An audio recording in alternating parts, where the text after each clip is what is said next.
What was meant to be a luxurious escape for Emma Davis turned into a nightmare at 30,000 feet.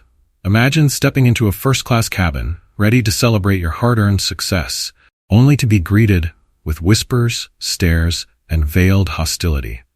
For Emma, the humiliation didn't stop there. It escalated into an act so shocking and cruel that it left everyone in stunned silence. But Emma refused to break. Instead, she turned her pain into purpose, sparking a movement that would shake the foundations of an entire industry. Before we dive into this gripping story of resilience, courage, and transformation, comment below where you're watching from today. And if you find this story as inspiring as we do, don't forget to hit subscribe to stay updated on more incredible tales like this one. Emma Davis adjusted the strap of her leather handbag as she strode through the bustling international terminal. The high ceilings reflected the golden glow of the afternoon sun, illuminating her impeccable attire. A navy blue blazer tailored to perfection, matched with sleek black trousers and polished leather heels. A diamond bracelet glinted subtly on her wrist, complementing her understated yet elegant look. For Emma, this was more than a trip. It was a well-deserved celebration of her relentless dedication and the monumental success she had built from the ground up. Bookmark. The trip to Santorini was meant to be a reward, a brief escape from the endless grind of corporate meetings, spreadsheets, and late nights spent chasing deadlines. This wasn't just any flight. Emma had booked a coveted first-class seat. The thought of reclining in luxury at 30,000 feet while sipping champagne filled her with quiet pride. Approaching the check-in counter, Emma presented her passport and ticket with confidence. However, the attendant behind the desk, a woman with a stiff bun and a forced smile, hesitated. Her eyes flickered momentarily over Emma before narrowing ever so slightly. "Is this your ticket?" the woman asked, her tone polite but edged with skepticism. "Yes, it is," Emma replied evenly, her voice calm but firm. She held the woman's gaze, refusing to be rattled by the doubt etched into her demeanor. The attendant's fingers hovered over the keyboard, moving deliberately as she rechecked the information on her screen. Emma stood still, resisting the urge to shift under the weight of the woman's scrutiny. Moments later, the boarding pass was handed over with a perfunctory, "Enjoy your flight," accompanied by a smile that never quite reached her eyes. Emma took the boarding pass, her lips pressing into a thin line. It was a minor slight, but one that lingered in her mind as she moved through security and into the exclusive first-class lounge. The lounge was a sanctuary of comfort and opulence, with its plush armchairs, soft lighting, and the faint aroma of freshly brewed coffee wafting through the air. Emma settled into a corner seat, her gaze drifting toward the glass walls overlooking the tarmac. Outside, planes taxied smoothly against the amber backdrop of the setting sun. She exhaled slowly, reminding herself that moments like this were hard-earned. Years ago, she had started with nothing but determination and a dream, working tirelessly to defy every expectation stacked against her. Now, as the CEO of her thriving tech company, she is a testament to resilience and ambition. Yet, the faint chill from the check-in counter clung to her thoughts. Emma shook it off. She had come too far to let such trivial matters cloud her triumph. She reached for sparkling water from the nearby server and sipped it slowly, letting the crisp bubbles soothe her throat. When the boarding announcement came, Emma rose gracefully, her heels clicking softly against the polished floor. Her first-class ticket granted her priority access, allowing her to bypass the queue of eager travelers. The cabin was just as luxurious as she had imagined. The seats were wide and upholstered in cream leather, spaced generously to ensure privacy and comfort. Ambient lighting cast a soft golden hue, and the faint scent of citrus lingered in the air. Emma found her seat near the window, a prime spot to enjoy the view. She stowed her carry-on in the overhead compartment and sat down, running a hand over the armrest as she took in the details of her surroundings. But the atmosphere shifted almost immediately. A man seated across the aisle in a tailored gray suit glanced at her, his expression unreadable, before he quickly looked away. To her left, a middle-aged woman clutching a designer handbag seemed to tense, her lips pressing into a thin line as her eyes darted briefly over Emma's outfit. Emma noticed the subtle cues, glances that lingered a moment too long, conversations that dropped into whispers when she came into view. She was no stranger to these microaggressions. In boardrooms, at investor pitches, and now even here, there were always those who questioned her place in spaces she had fought to enter. The flight attendant, a tall man named David Carter, soon appeared. His uniform was impeccable, his smile polished, and his demeanor warm, at least toward the other passengers. When he turned to Emma, the warmth dissipated. "Good afternoon," he said, his tone professional but distant. "Would you like something to drink before takeoff?" "Just water, please," Emma replied, her voice steady. David nodded curtly and moved on without another word. When her water finally arrived, it was placed on her tray table with a faint thud, lacking the grace and care he had displayed moments earlier while serving champagne to the passenger across the aisle. Emma thanked him politely, but he didn't acknowledge her. Instead, he moved to the next row, his tone and body language immediately lightening as he joked with another passenger. As the plane prepared for takeoff, Emma stared out the window, her mind racing. She had hoped this flight would mark the beginning of a well-earned break, sat a moment to bask in her accomplishments. However, the undercurrent of judgment she felt from the crew and passengers was a stark reminder that no matter how high she climbed, some people would always see her as an outsider. With a deep breath, Emma resolved to focus on the villa waiting for her in Santorini, a sanctuary of sun, sea, and serenity. She had faced adversity before and emerged stronger. This flight, like every challenge before it, would be no different. As the engines roared to life and the plane ascended smoothly into the sky, Emma Davis gazed out the window.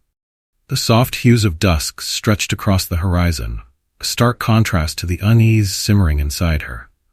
She had been looking forward to this moment for weeks, anticipating the calm and luxury of the first-class cabin.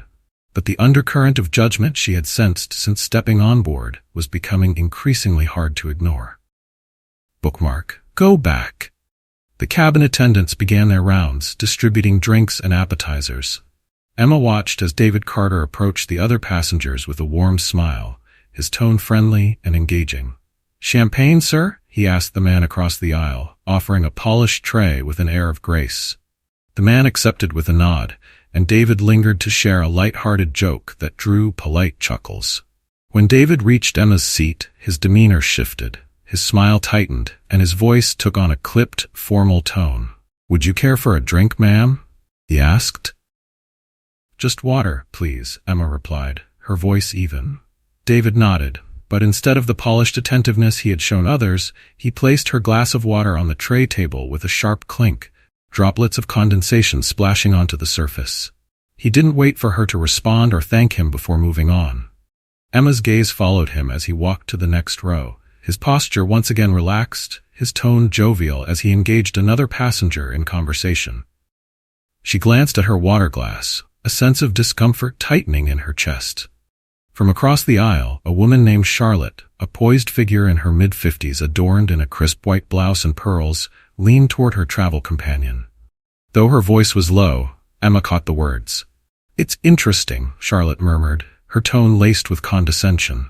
"These days, anyone can buy a ticket." Her companion, an older man with a neatly trimmed beard, smirked. "First class isn't what it used to be," he replied. Emma straightened in her seat, gripping the armrest tightly. Her stomach churned, not from surprise, but from the familiar sting of being underestimated, of being seen as someone who didn't belong. She had worked tirelessly to be where she was, yet here she was again, facing the same tired assumptions.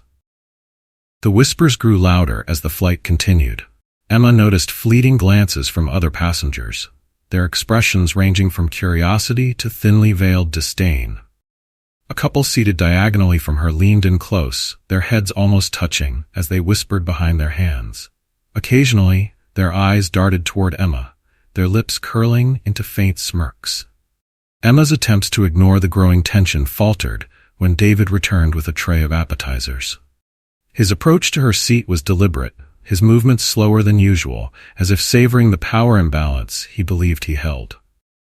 "Would you like something to eat, ma'am?" he asked, holding the tray at an awkward angle that forced Emma to stretch uncomfortably to reach it. "Yes, thank you," she replied, her tone measured. David set the plate down with an audible thud, causing it to slide slightly across the tray table. Emma glanced down at the contents, a hastily arranged assortment of cheese and crackers that paled in comparison to the meticulously plated dishes served to the other passengers. She took a slow breath, swallowing her frustration. She wouldn't give him the satisfaction of a reaction. Picking up a cracker, she forced herself to focus on its taste, even as her appetite waned under the weight of humiliation. Charlotte's voice rose again from across the aisle, her words cutting through the hum of the engines. "Times have certainly changed," she remarked, her tone dripping with disdain. "It used to be that first class meant exclusivity, refinement. Now," her companion chuckled softly. "Now it's just a free-for-all," he said, casting a sidelong glance at Emma before taking a sip of champagne. Emma's grip tightened on the glass of water in her hand. The chill of the condensation bit into her skin, grounding her as she fought to maintain her composure. She had faced these moments before, moments where her very presence in space was questioned, where her worth was measured against superficial standards. She set the glass down carefully, folding her hands in her lap. Her back remained straight, her expression neutral, but her resolve hardened. She wouldn't let their pettiness diminish her. But the tension in the cabin only grew. Michael, the older gentleman seated nearby, exchanged murmured remarks with his companion, their eyes darting toward Emma as they spoke. David returned to clear empty glasses and plates, pausing briefly at Emma's row. His frown was barely concealed as he looked at her untouched plate. "Finished already?" he asked, his voice tinged with annoyance. "Yes," Emma replied evenly, handing him the plate. David took it without a word and moved on, his body language stiff, almost dismissive. Emma watched him walk away, her jaw tightening. Each interaction felt like another brick added to the wall of exclusion surrounding her. As the flight dragged on, Emma's patience wore thin. She tried to distract herself with the in-flight entertainment, but the cheerful melodies and colorful visuals couldn't drown out the whispers or the glances. The barriers she had built to protect herself from moments like this were beginning to crack. Her mind raced with memories of similar experiences, times when she had walked into rooms where people underestimated her, only to prove them wrong. She reminded herself of her victories, of the villa awaiting her at the end of this journey. But as she closed her eyes and took a deep breath, she couldn't shake the feeling that the worst was yet to come. Emma leaned back in her seat, her eyes fluttering shut as she tried to will away the tension building in the first-class cabin. The rhythmic hum of the plane's engines filled the air, a sound that should have been calming. But for Emma, it felt like a backdrop to the unease pressing down on her. She hoped the judgmental glances and whispered comments would fade as the flight progressed, but they didn't. If anything, the atmosphere seemed to grow more oppressive. Each interaction with David Carter, the flight attendant, felt deliberately dismissive, his cool professionalism masking a subtle yet undeniable hostility. The other passengers weren't much better. Charlotte, the poised, older woman across the aisle, had taken to leaning toward her companion frequently, her tone dripping with condescension as she spoke just loud enough for Emma to overhear snippets of their conversation. "Some people just don't understand decorum," Charlotte said at one point, her lips curving into a tight smile. Emma resisted the urge to react, keeping her focus on the window. The vast expanse of clouds stretched below like a blanket of snow, their stillness a stark contrast to the turbulence she felt within. "Let it go," Emma whispered to herself. "You faced worse than this." She tried to distract herself with a book she had packed, its pages filled with a gripping narrative she would have normally lost herself in. But the words blurred together as her attention was repeatedly drawn back to the cabin around her. David returned with a tray of drinks for the passengers. His demeanor remained warm and jovial as he served others, chatting with a man in a navy blue blazer and laughing at a joke shared by a woman adorned in a string of pearls. When he reached Emma's row, the warmth vanished. "Anything else for you, ma'am?" he asked curtly, his tone devoid of the friendliness he had shown moments earlier. Emma looked up at him, her expression calm but firm. "No, thank you." David lingered for a moment, his eyes flicking to her tray table as though searching for something to criticize. When he found nothing, he turned on his heel and moved on without another word. Emma's fingers tightened around the armrest of her seat. Each interaction with him felt like a calculated attempt to undermine her, to remind her that she didn't belong. Nearby, Charlotte leaned toward her companion again. This time, her voice carried a sharp edge of amusement. "She probably spent every penny she had for this ticket," Charlotte said, her tone dripping with mock pity. Her companion chuckled softly, "And it shows." First class used to mean something. Emma felt a knot forming in her stomach, a familiar mix of frustration and indignation. She had worked tirelessly to prove herself in spaces where she wasn't expected to succeed. She had faced doubters, surpassed their expectations, and earned her place at the table time and time again. Yet here she was, high above the clouds, being treated as though she were an intruder in a space she had rightfully earned. She clenched her fists in her lap, her nails digging into her palms. The sting of their words echoed in her mind, but she refused to let it show. Years of navigating these subtle slights had taught her the value of restraint, of picking her battles carefully. The hours dragged on. David returned intermittently, each time with a new slight, serving Emma's food with an audible thud, failing to refill her water glass until she asked twice, and brushing past her seat with unnecessary force as he adjusted another passenger's luggage. At one point, he leaned over her without warning, his arm brushing against her shoulder. "Excuse me," Emma said sharply, shifting uncomfortably in her seat. David straightened, his expression unbothered. "Your seat was reclined improperly," he said, his tone flat as though offering a justification. Before Emma could respond, he moved on. Across the aisle, Charlotte and her companion exchanged smug glances. "Probably doesn't even know how to use the seat controls," Charlotte whispered, her voice tinged with laughter.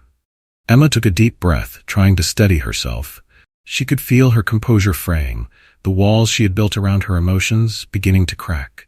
She reminded herself of the villa awaiting her, a sanctuary of peace and beauty that would wash away the bitterness of this experience. But the tension in the cabin was relentless. The murmurs, the glances, and the dismissive treatment all compounded, creating a suffocating atmosphere that made the luxurious first-class cabin feel anything but welcoming. Emma tried to distract herself with the in-flight entertainment, her eyes fixed on the colorful screen in front of her. But the whispers and sidelong glances were impossible to ignore. She replayed the events of the day in her mind, from the subtle skepticism at the check-in counter to the blatant disdain she was now enduring. Each moment felt like a reminder that no matter how far she climbed, there would always be those waiting to tear her down. Emma closed her eyes, taking another deep breath.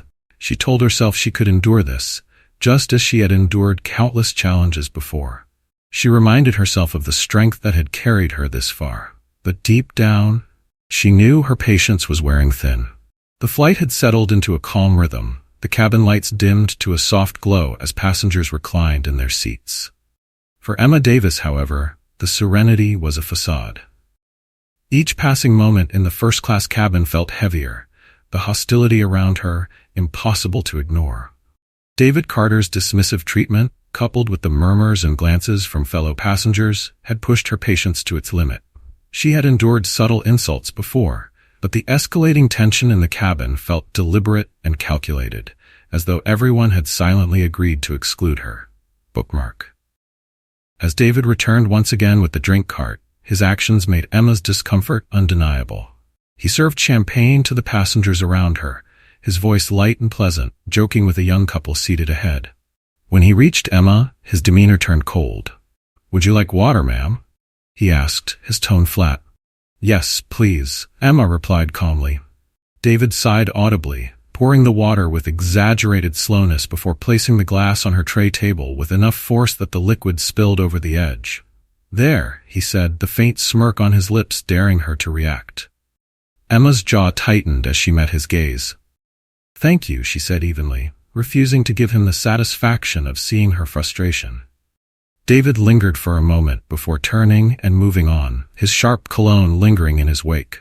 Across the aisle, Charlotte leaned toward her companion once more, her voice carrying easily in the stillness of the cabin. "She's clearly not used to this kind of environment," Charlotte remarked, her tone dripping with disdain. It's almost sad, really. Her companion chuckled. I'd say embarrassing. Emma gripped the armrests of her seat, her nails pressing into the leather.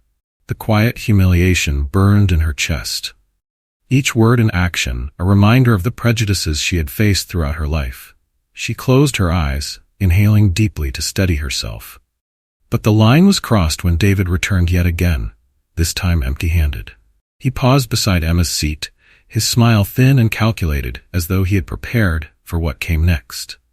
We've noticed, ma'am, David began, his voice laced with feigned politeness, that you might require some assistance. Emma raised an eyebrow, her expression calm but her tone firm. Assistance with what, exactly? David's smile widened slightly, though it carried no warmth. Well, here in first class, we uphold certain standards, he said, his words deliberate. Presentation ma, it's important for everyone to feel comfortable. Emma's chest tightened. The malice in his tone was unmistakable, and the weight of the cabin's attention pressed down on her as passengers turned to watch the interaction unfold. Before she could respond, David reached into his pocket and produced a small pair of clippers. For appearances, he said casually, as though discussing an everyday matter. I think we can tidy things up a bit. Gasps rippled through the cabin, but they were accompanied by smirks and muffled laughter. Emma froze, disbelief washing over her. Don't you dare, she said sharply, her voice firm with warning. David paused briefly, his expression almost bored, before shrugging.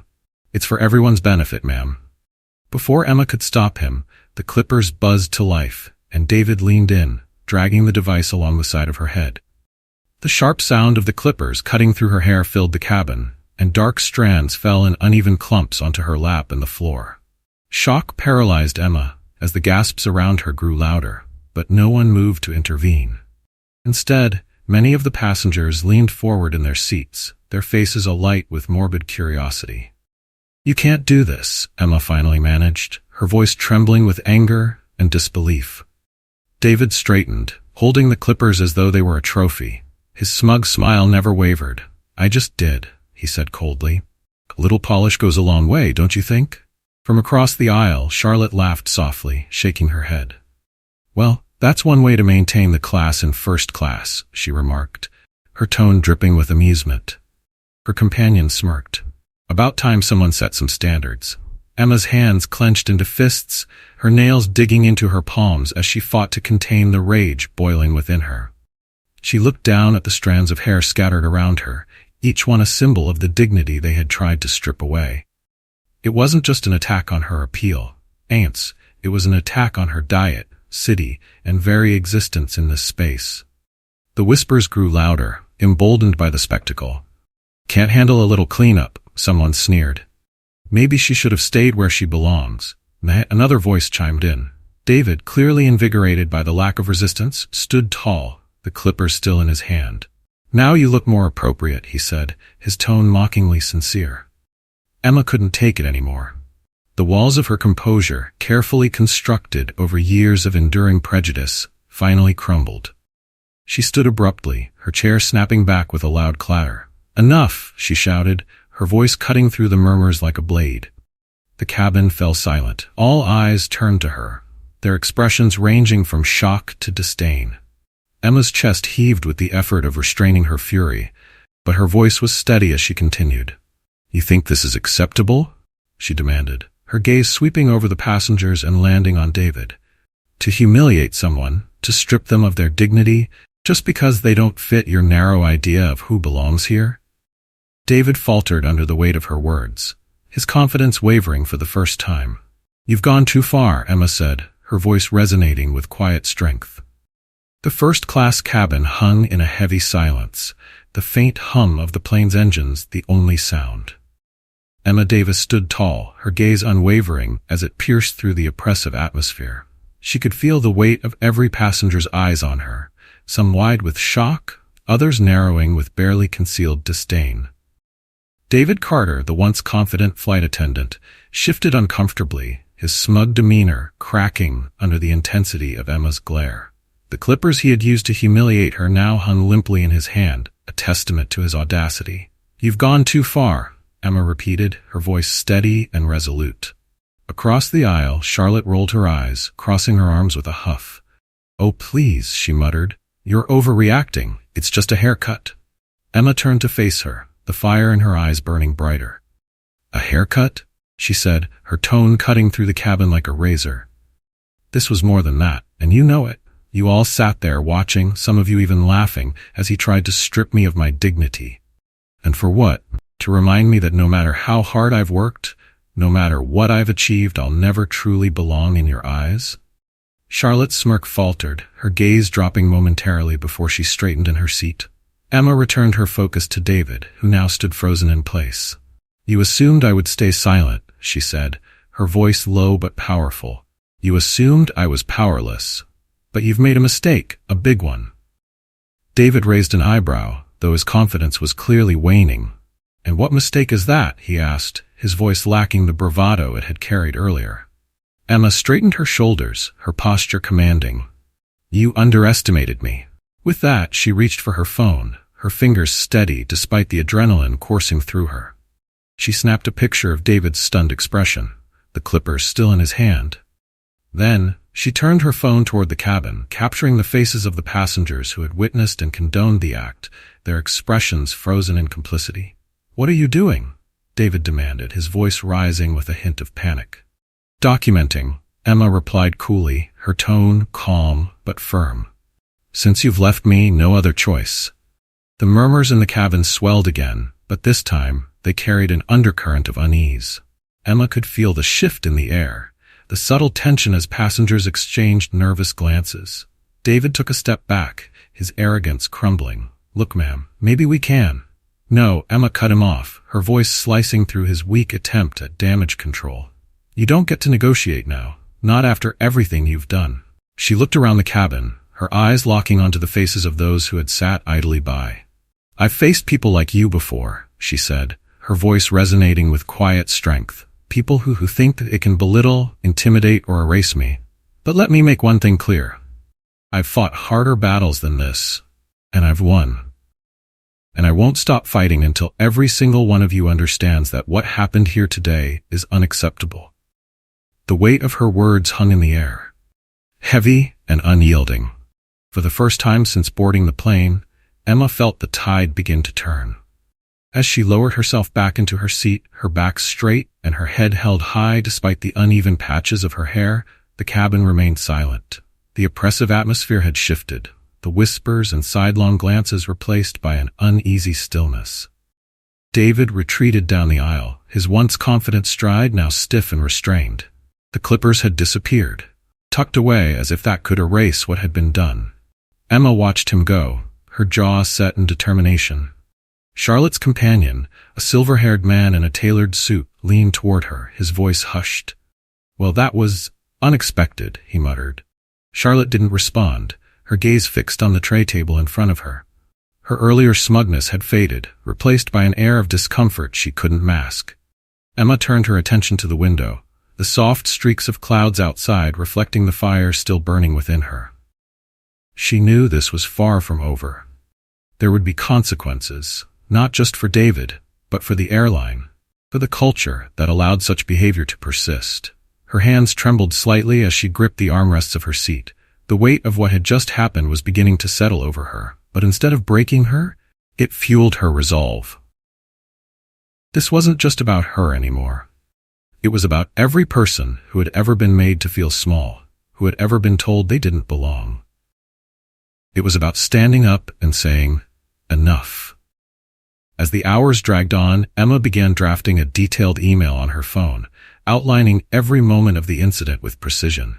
She attached the photos she had taken, knowing they would serve as undeniable proof. The faces of those who had stood by silently, the clippers in David's hand, and the scattered strands of her hair on the cabin floor. All of it would ensure that her voice would be heard. When the plane finally began its descent, the captain's voice crackling over the intercom with routine announcements, Emma took a deep breath. She wasn't finished, not by a long shot. As the plane touched down and taxied to the gate, David reappeared, his expression guarded. He moved through the cabin, thanking passengers for flying with them, but his tone lacked the warmth it had held earlier. When he reached Emma's row, she stood abruptly, forcing him to stop mid-sentence.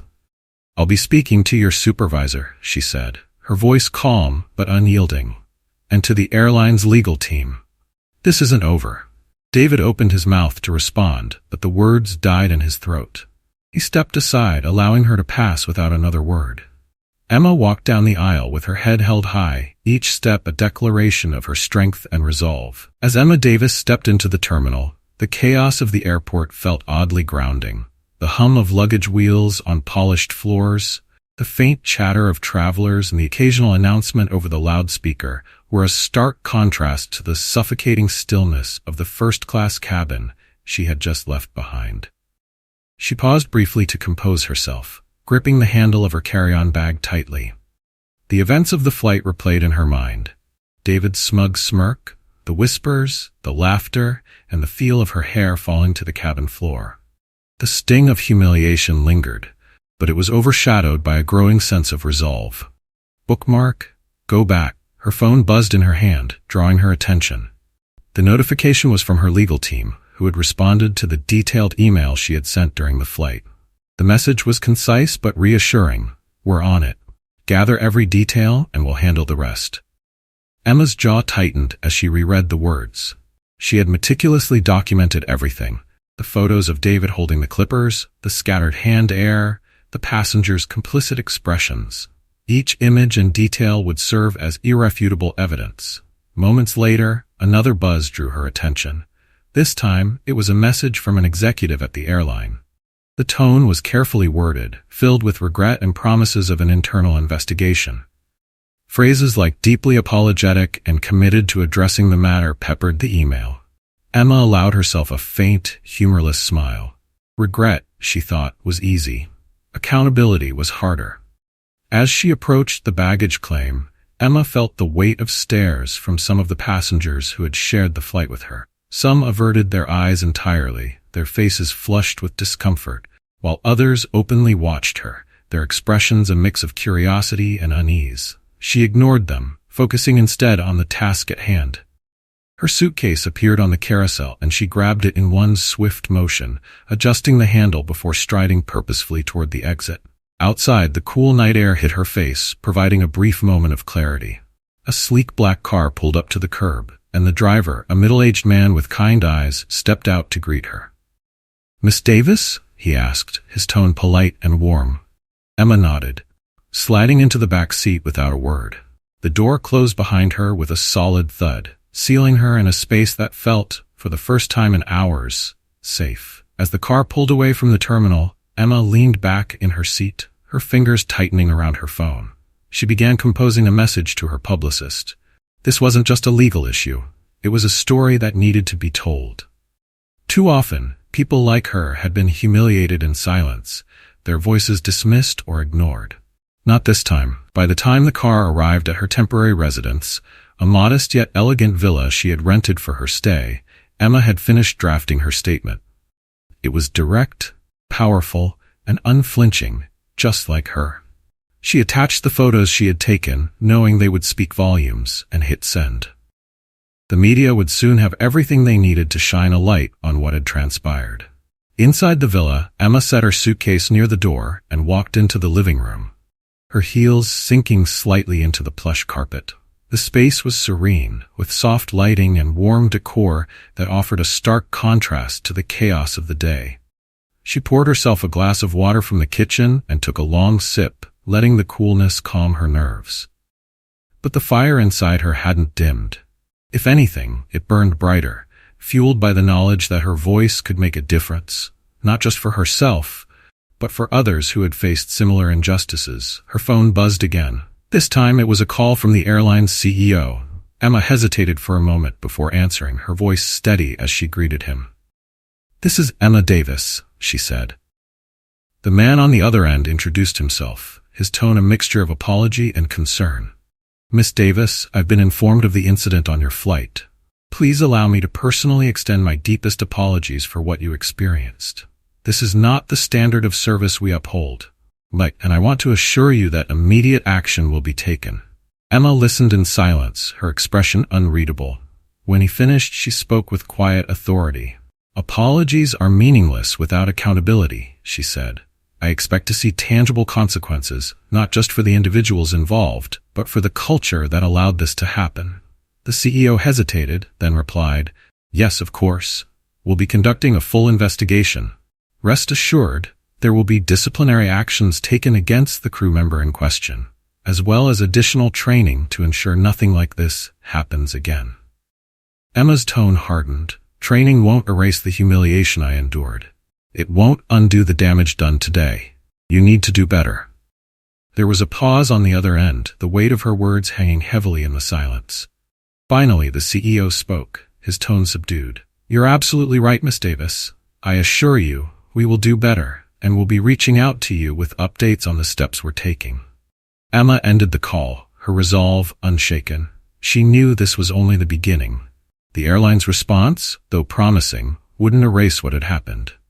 But it was a start, a step toward ensuring that no one else would have to endure what she had. As she settled onto the sofa, her phone buzzed again. This time, it was a notification from one of the media outlets she had contacted. Her story had been published, the photos accompanying a headline that left no room for doubt. "Humiliation at 30,000 feet. Businesswoman speaks out against airline's discrimination." Emma read the article, her lips pressing into a firm line. The details were raw and unfiltered, just as she had intended. The comments section was already filled with outrage, support, and disbelief. Her fight was no longer just her own. It was a battle for change, and she wouldn't stop until justice was served. The following morning, Emma Davis woke to a flurry of notifications. Her phone buzzed incessantly with messages, emails, and calls from media outlets, activists, and individuals moved by her story. The headline, "Humiliation at 30,000 feet," had ignited a firestorm of outrage across social media and news platforms. Bookmark go back. Emma scrolled through her messages, her emotions a mix of exhaustion and determination. Some were from strangers expressing their solidarity, sharing their own experiences of discrimination, while others came from prominent figures offering support and collaboration.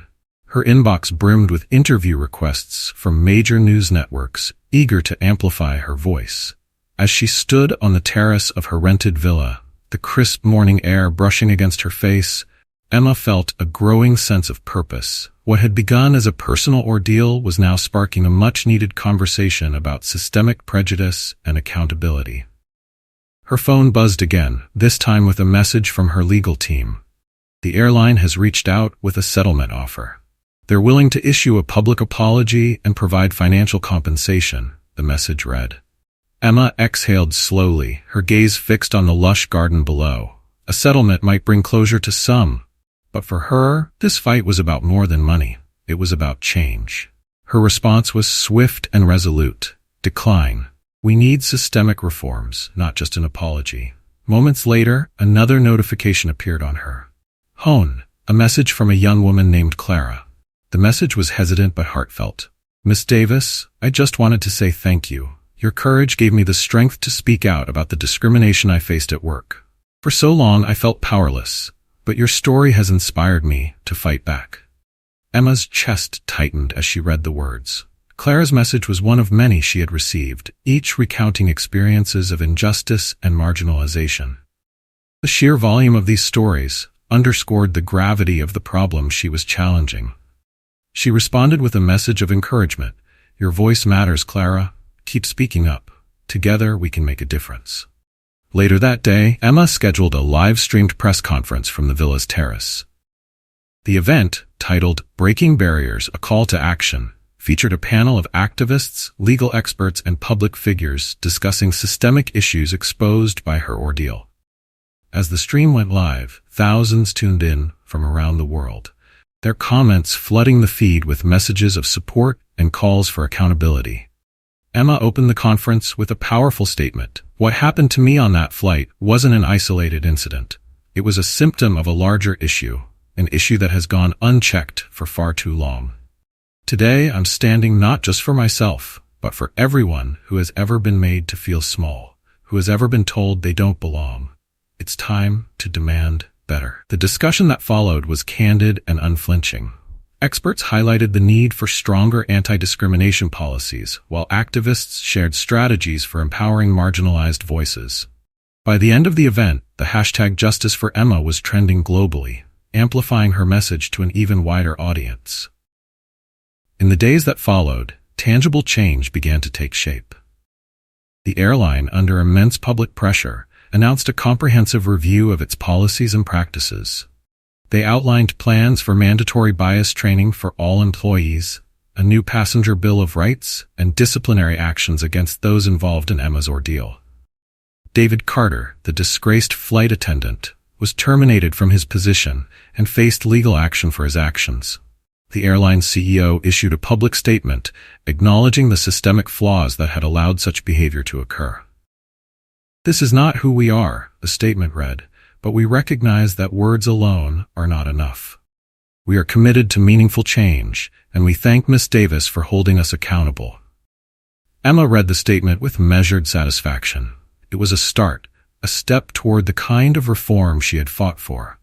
But there was still work to be done. Inspired by the momentum of the movement she had ignited, Emma began drafting plans for her own initiative. She envisioned an organization that would advocate for equality and inclusivity in industries where bias often went unchecked. She named it Equal Horizons, a nod to the boundless possibilities that awaited when barriers were broken. Its mission was clear: to combat discrimination, promote systemic reforms, and provide legal and emotional support to those who had been wronged. Equal Horizons launched its first campaign in partnership with airlines, hospitality companies, and other service industries. The initiative included mandatory diversity training, the implementation of transparent accountability measures, and the creation of safe channels for reporting misconduct. The response was overwhelming. Companies across various sectors expressed interest in collaborating with Equal Horizons, eager to align themselves with the growing demand for fairness and inclusivity. One afternoon, Emma received a visit from Clara, the young woman who had messaged her days earlier. Clara stood at the threshold of the villa, clutching a notebook nervously. "Miss Davis," Clara began, her voice trembling, "I wanted to thank you in person. Your courage gave me the strength to share my story. And I want to help others the way you've helped me." Emma invited her in, listening intently as Clara shared her experience. By the end of their conversation, Clara's nervousness had transformed into determination. "You've inspired me," Clara said, her voice steady now. "I want to be part of the change." That evening, as Emma watched the sun dip below the horizon, she felt a renewed sense of purpose.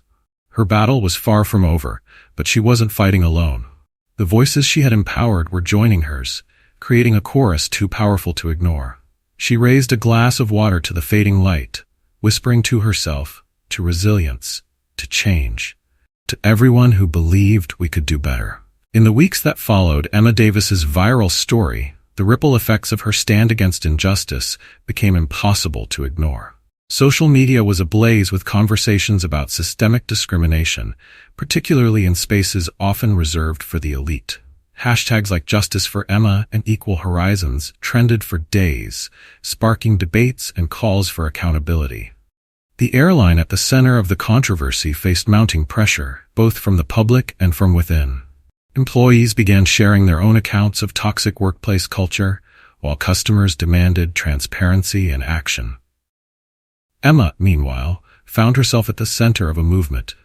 The launch of Equal Horizons, her initiative to combat discrimination, had garnered widespread attention.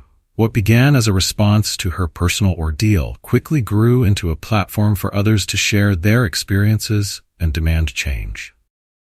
She spent her days meeting with legal teams, activists, and corporate leaders, determined to turn her pain into purpose. The organization's first campaign focused on the travel industry, partnering with airlines, hotels, and service providers to implement mandatory bias training and establish clear accountability measures. During one such meeting, Emma sat across from a group of airline executives, including the company's CEO. The atmosphere in the boardroom was tense, the weight of their responsibility palpable. "We want to make this right," the CEO said, his tone earnest but cautious. "We've terminated the employee involved and introduced new training programs, but we know it's not enough. We're open to your suggestions." Emma didn't hesitate. "What you've done so far is a start," she said, her voice firm but measured. But words and workshops won't erase the harm caused by systemic prejudice. You need policies that protect passengers and employees alike. Policies with real consequences for violations. She outlined a proposal for a passenger bill of rights, a document that would ensure every traveler's dignity and safety, regardless of their background. The room fell silent as she presented her vision, the executives nodding thoughtfully. By the end of the meeting, the airline had agreed to collaborate with Equal Horizons to implement the reforms. It was a victory, but Emma knew it was just one step in a much larger battle. The support for her cause continued to grow. Messages poured in from individuals around the world who had faced similar injustices, many of whom expressed gratitude for her bravery. One evening, Emma received a particularly moving email from an older man named James, who shared his experience of being treated unfairly due to his disability. "Your story reminded me that silence isn't the answer," James wrote. "Thank you for giving people like me the courage to speak up." Emma responded personally, her words filled with encouragement and solidarity. She knew that her fight was no longer just about her own experience. It was about creating a future where no one would have to endure the pain of feeling invisible or unworthy. The media attention surrounding Equal Horizons brought even more opportunities. Activists and public figures reached out, offering to collaborate on initiatives and campaigns. Emma scheduled interviews with prominent news networks, using each platform to amplify her message. During one such interview, a journalist asked her, "What keeps you going? After everything you've endured, why take on this fight?" Emma's gaze was steady as she answered. "Because it's not just about me," she said. "It's about every person who's been told they don't belong, who's been made to feel less than. If my voice can make a difference, then it's worth it." Her words resonated deeply, sparking a wave of support from viewers who admired her courage and determination. As Equal Horizons gained momentum, Emma's vision expanded. She organized a series of workshops and conferences aimed at educating corporations about the importance of inclusivity and fairness. The first event, titled "Breaking Barriers, Building Inclusive Spaces," drew hundreds of attendees, from CEOs to frontline employees. The event featured panel discussions, keynote speeches, and interactive sessions designed to challenge biases and inspire change. Emma took the stage as the final speaker, her words echoing through the packed auditorium.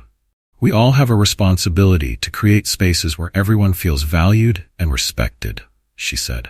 "This isn't just about avoiding discrimination, it's about fostering a culture of empathy and understanding. Real change starts with all of us." The audience rose to their feet in applause, the energy in the room electric. For Emma, it was a moment of validation, a reminder that her efforts were making an impact. Meanwhile, the airline that had been at the center of her story announced sweeping changes to its policies. In addition to implementing the Passenger Bill of Rights, they committed to regular audits of employee behavior and created a dedicated task force to address complaints of discrimination. David Carter, the former flight attendant who had humiliated Emma, faced legal consequences for his actions. He was permanently barred from working in the travel industry, and his name became a cautionary tale in discussions about accountability. Emma watched these developments with a mixture of pride and resolve. While the progress was significant, she knew there was still much to be done. Equal Horizons began expanding its reach, partnering with organizations in industries beyond travel. From tech companies to educational institutions, the initiative sought to dismantle barriers wherever they existed. One afternoon, as Emma reviewed plans for an upcoming campaign, her phone buzzed with a notification. A major news outlet had published an in-depth feature on her journey, detailing the impact of Equal Horizons and the changes it had inspired. The headline read, "Turning Pain into Purpose: How Emma Davis is Leading a Movement for Change." Emma leaned back in her chair, a faint smile playing on her lips. The article was raw and honest, capturing both the challenges she had faced and the victories she had achieved. As she scrolled through the comments, she saw messages of support from people across the globe. Some shared their own stories of overcoming adversity, while others expressed their gratitude for her advocacy. Emma's resolve deepened with every word she read. The movement she had ignited was no longer just It belonged to everyone who believed in the possibility of a better, more equitable world. That evening, she stepped out onto the terrace of her villa, the sun dipping below the horizon in hues of orange and gold. She raised a glass of water to the fading light, her voice steady as she whispered, "To the fight, to the future, to all of us." The waves crashing against the shore below seemed to echo her sentiment, a reminder of the strength that came from persistence. Emma stood there for a long moment, the weight of her journey balanced by the promise of what lay ahead. As weeks turned into months, Emma Davis's story continued to resonate far beyond the walls of her villa or the confines of the airline industry. Her initiative, Equal Horizons, had become a global movement. News outlets referred to her as a trailblazer for justice, a symbol of resilience in the face of systemic prejudice. The airline at the center of the incident worked closely with Equal Horizons to implement significant changes. They publicly adopted the Passenger Bill of Rights, a groundbreaking document that outlined clear policies to protect customers from discrimination. The changes didn't stop there. The airline introduced mandatory anti-bias training for all employees, from flight attendants to executives. Complaints of mistreatment were reviewed by an independent task force, ensuring that incidents like Emma's would no longer go unchecked. Emma followed these developments closely. While she was heartened by the progress, she was also determined to ensure that these changes were more than just performative gestures. She remained in constant contact with the airline, requesting updates and holding them accountable for their promises. David Carter, the disgraced flight attendant, faced legal repercussions for his actions. He was permanently banned from working in the travel industry, and his case became a cautionary tale for others in positions of power. Emma took no joy in his downfall, but saw it as a necessary step toward justice. His actions had highlighted a systemic problem, and his removal from the industry was a warning to others who believed they could act with impunity. Meanwhile, Equal Horizons continued to expand. Emma's vision for the organization grew with every story she heard from people inspired by her fight. Workshops were held in major cities around the world, educating companies on the importance of inclusivity and fairness. One day, Emma was invited to speak at an international summit on equality and inclusion. The event was attended by world leaders, CEOs, and activists from across the globe. As she took the stage, the room fell silent, every eye focused on her. Emma began her speech by recounting her experience on the flight, the humiliation she had endured, and the strength it had taken to stand up against it. "But this isn't just my story," she said, her voice steady but charged with emotion. "It's the story of countless others who've been told they don't belong. It's the story of a system that prioritizes profit over people's appearances over integrity. We must do better, not just for ourselves, but for future generations." The audience erupted into applause, the sound filling the auditorium and reverberating in Emma's chest. For her, the moment wasn't about recognition, it was about the power of collective action and the possibility of meaningful change. Back home, Equal Horizons launched a new initiative aimed at providing direct support to individuals who had experienced discrimination. The organization partnered with legal teams and mental health professionals to offer free resources, ensuring that victims didn't have to face their battles alone. The stories that poured in were both heartbreaking and inspiring. One young woman shared how her supervisor had dismissed her for her natural hairstyle, claiming it was unprofessional. Another man detailed his experience of being denied a promotion because of his accent. Emma listened to each story with empathy, her resolve deepening with every account. She made it her mission to amplify these voices, using her platform to shed light on injustices that had been ignored for far too long. One evening, Emma hosted a virtual town hall meeting, inviting people from all walks of life to share their experiences and discuss solutions.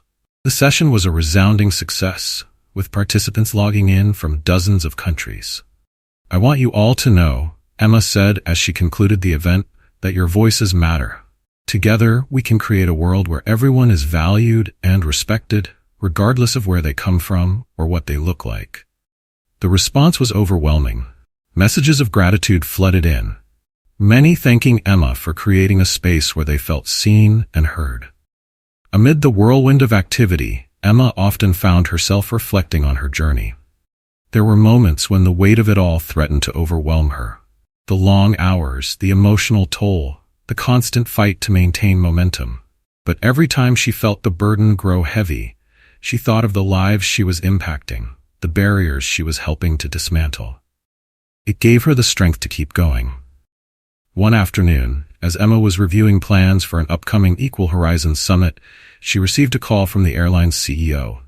His tone was markedly different from their first conversation.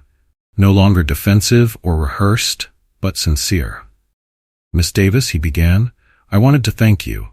Your advocacy has forced us to take a hard look at ourselves and make changes we should have made long ago. We're not just a better airline because we're a better organization."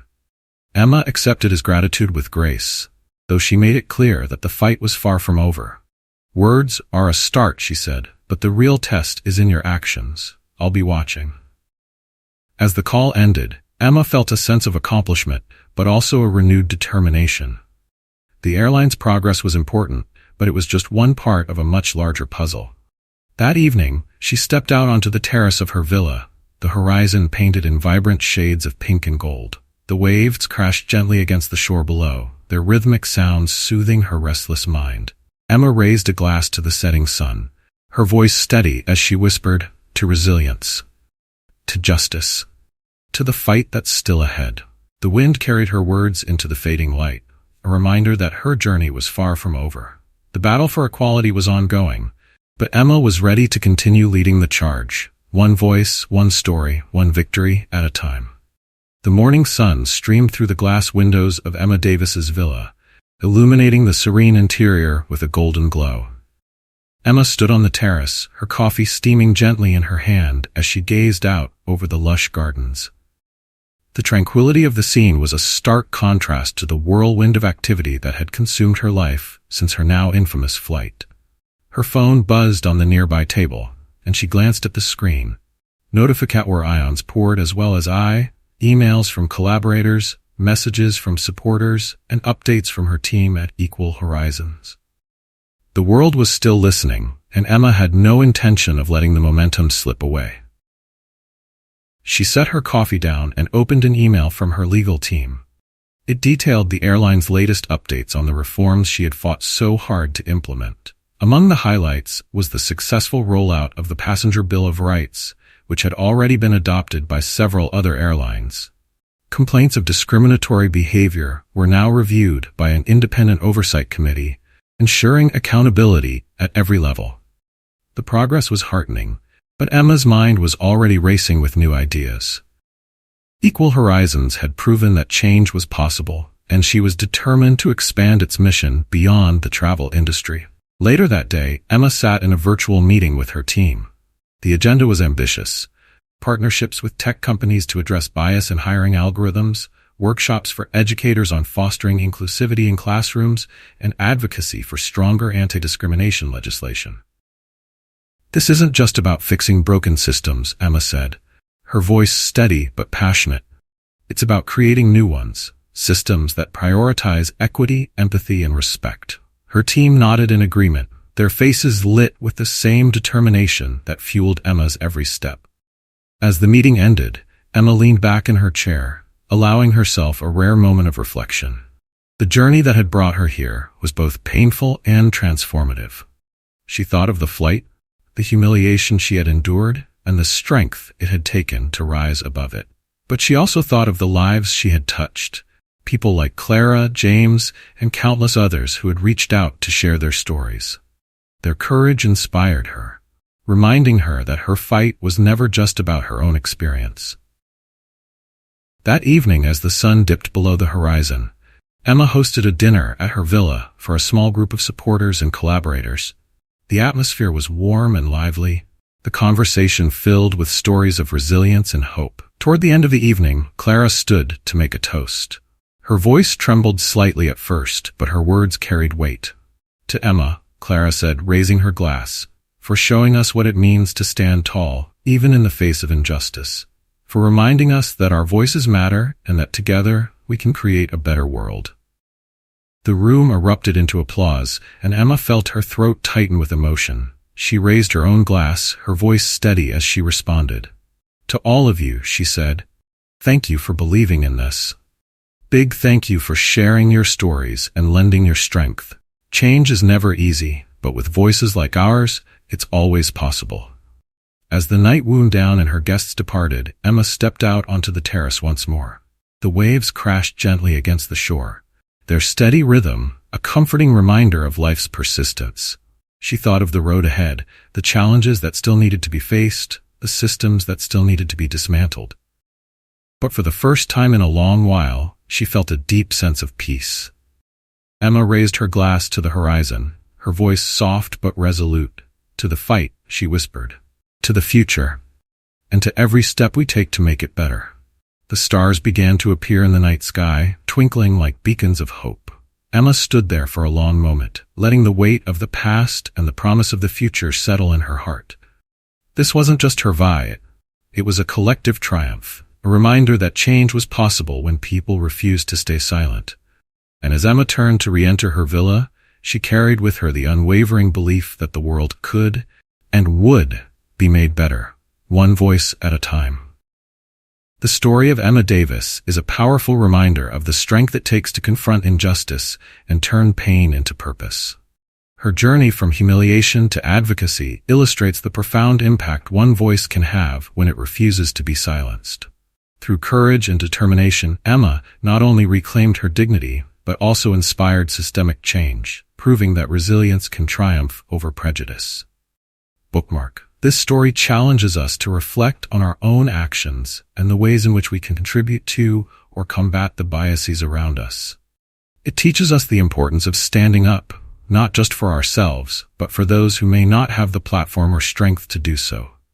The lesson here is universal. Change begins when we refuse to accept the status quo and commit to creating a world where fairness and respect are the standard, not the exception.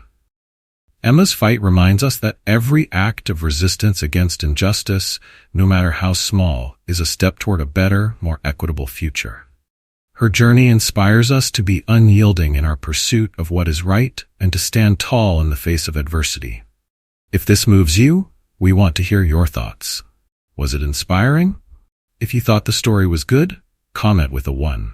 If you thought it was amazing, comment with a 2. Share your own stories with us, your experiences, your triumphs, or your struggles. We want to create a space where every voice is heard and valued. Don't forget to subscribe to our channel so you won't miss more meaningful stories like this one. Join the conversation by sharing your thoughts in the comments below, and let's continue to inspire each other to make a difference.